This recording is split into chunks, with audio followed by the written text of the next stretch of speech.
Okay, so yung comment dito ay feeling ko bibili to. Tapos nagda-doubt siya na mag-check out gawa nga ng may mga low stars na meron sa store na to. And hindi naman din nila kasi kinokompleto kung bakit sila nagbibigay ng low stars. Baka naman kasi hindi sila marunong gumamit ng NextGuard Spectra.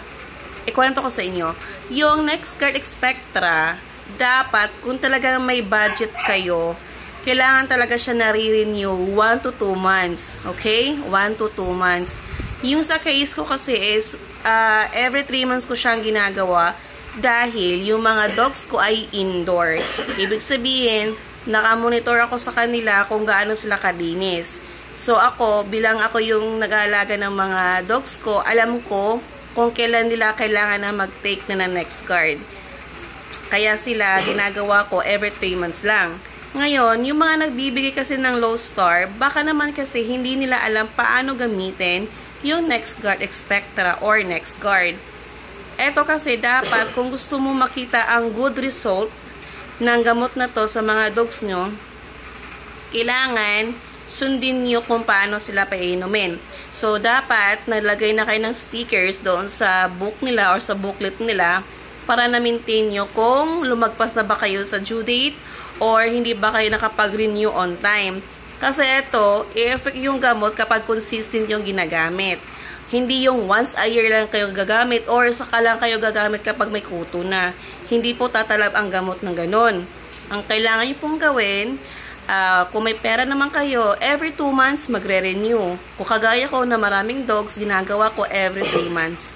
Kasi regular naman sila naliligo at nalinis yung bahay namin. And again, sabi ko, before sila mag-take naman ng gamot na to, kailangan naliligo na sila. Dahil hindi na sila pwedeng liguin, kung maaari nga, wag silang maligo ng 2 weeks. Para sobrang manunuot sa kabalat-balatan nila at sa dugo nila na mahalo to.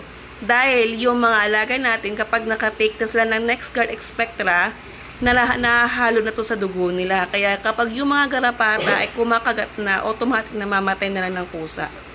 Yes, wag po talaga natin liguin yung mga dogs natin kapag nag-start na sila naka-intake ng NextGuard para po makuha po natin yung result na hinahanap natin kasi nga mahal nga to.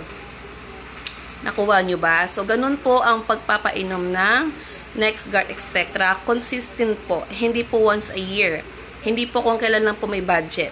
So, kailangan po every 2 months or every 3 months po nyong binabantayan at painumin yung mga dogs nyo para po umifik yung gamot. Okay? So, nasa baba ang basket at wag na kayong mag-worry. So, mag-check out na kayo kapag may mga dogs kayo para po maiwasan nila magkaroon ng blood parasite. And, syempre, para hindi po sila magang mawala sa inyo. Kaya yan. Check nyo din, make sure nyo na ma-check nyo yung mga kilos ng mga baby nyo kasi kailangan po, hindi po sila dapat ma-overdose. Merong 3 to 7, may 7 to 15, may 15 to 30, meron pa nga 2 to 4 kilos eh. Kasi nga, ang mga puppies natin ay bumibigat na ng 5 kilos sa loob ng 2 months.